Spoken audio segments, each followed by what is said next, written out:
السلام علیکم محترم ناظرین، آج میں آپ لوگوں کے لیے ایک نئی ویڈیو لے کر آیا ہوں۔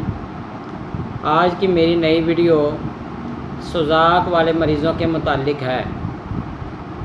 تو سوزاک میرے بھائیوں ایک ایسا مرض ہے کہ جس کی وجہ سے عضو خاص جو ہے اس کے اندر سوزش ہو جاتی ہے، اور یہ بچپن کی غلط کارروائیوں کی وجہ سے، بازاری عورتوں سے ملنے کی وجہ سے، یا وہ عورتیں جن کو حیض آتا ہے تو اس دوران میں کچھ لوگ مباشرت کر لیتے ہیں، تو یہ لازمی نہیں ہے کہ یہ مردوں کو ہی ہوتا ہے، یہ مرد اور عورتوں دونوں کو بھی ہو سکتا ہے۔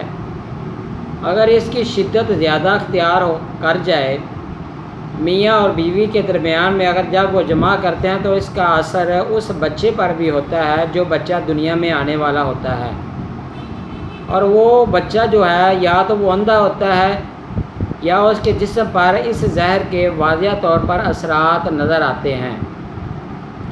اور اس کے علاوہ یہ لازمی بات نہیں ہے کہ پیشاب اگر جلن کے ساتھ آتا ہے تو اس بندے کو سوزاک ہو گیا ہے۔ سوزاک کی علامت کے لیے یہ ضروری ہے کہ پیشاب میں پیپ اور خون آتا ہے، اور جب سوزاک والا مریض پیشاب کرنے کے لیے واش روم میں جاتا ہے تو اس کا جو عضو خاص ہے اس کی نالی کے اندر پیپ جمع ہو جاتی ہے، تو جب وہ پیپ صاف کرتا ہے تو اس کے بعد اس کا پیشاب خارج ہوتا ہے۔ تو یہ بہت ہی خطرناک مرض ہے۔ بندہ اس کی وجہ سے سیکسولی کمزور ہو جاتا ہے، جراثیم بھی کمزور ہو جاتے ہیں، اور وہ انتہائی لاغر اور کمزور ہو جاتا ہے۔ تو لہذا اس کے لیے میں آپ لوگوں کے لیے بہت ہی شارٹ سا علاج لے کر آیا ہوں۔ چند ایک دیسی ادویات ہیں جن کو آپ گھر پر بھی بنا سکتے ہیں، اور انشاءاللہ آپ کو 100% آرام آئے گا۔ تو لہذا نسخہ لکھنے سے پہلے میرے عزیزوں، میرے بھائیوں، میرے پیارے ناظرین، میرے اس چینل کو میری حوصلہ افزائی کے لیے سبسکرائب بھی کیجیے گا، لائک بھی کیجیے گا، اور شیئر صرف نیکی سمجھ کر کیجیے گا کہ جو بھی اس نسخے کو کھائے وہ آپ کے لیے دعا بھی کرے۔ اللہ تعالیٰ آپ پر مہربانی کرے۔ تو چیزیں آپ لکھ لیں۔ سہاگا بریاں، آپ نے سہاگا لینا ہے تو اس کو گھر میں ہی بریاں کر لیں۔ یہ آپ نے لینا ہے 2.5 تولہ۔ پھر آپ نے لینا ہے اجوائن دیسی، یہ 1 تولہ ہونی چاہیے۔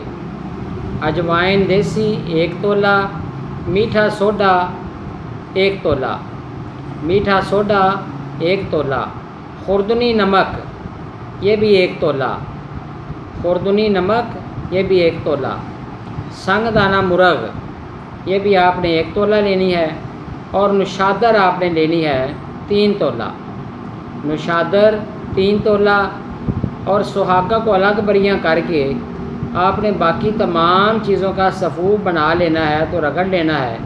تو ان تمام چیزوں کا آپ نے مکس کر لینا ہے، اور اگر آپ اس کو کسی جار میں بند کر لیتے ہیں تو جار میں بند کرنے کے بعد آپ نے صبح اور شام چھوٹی چمچ آدھا آپ نے لسی یا پانی یا بزوری کے شربت کے ساتھ لے سکتے ہیں۔ اگر آپ اس کے 500 گرام کے کیپسول بھر لیتے ہیں تو 1 کیپسول صبح ناشتہ کے بعد اور 1 کیپسول رات کھانے کے 1 گھنٹہ بعد آپ لے سکتے ہیں۔ اس کے ساتھ آپ مکھن بھی کھائیں، سبزیاں زیادہ کھائیں، مثال کے طور پہ گاجر، مولی، کدو، ٹینڈے، یہ سبزیاں زیادہ آپ کھائیں۔ فریش جوس کا استعمال زیادہ سے زیادہ کریں۔ اللہ تعالیٰ آپ کو انشاءاللہ تعالیٰ ضرور شفا دے گا۔ یہ میرے دعا خانے کا نسخہ ہے، بہت ہی آزمودہ نسخہ ہے۔ بے شبہ مریضوں کو میں نے یہ نسخہ کھلایا ہے، اور اللہ تعالیٰ نے ان کو شفا بھی دی ہے۔ انشاءاللہ ضرور آزمائیے گا، آپ کو فائدہ ہوگا۔ نسخہ بنانے میں کوئی پریشانی آ رہی ہو تو مجھے ضرور کمنٹ کیجیے گا تاکہ میں آپ کی رہنمائی کر سکوں۔ اللہ آپ کا حامی و ناصر ہو، اللہ آپ کو ہر بیماری سے بچائے۔ اللہ حافظ میرے بھائیوں۔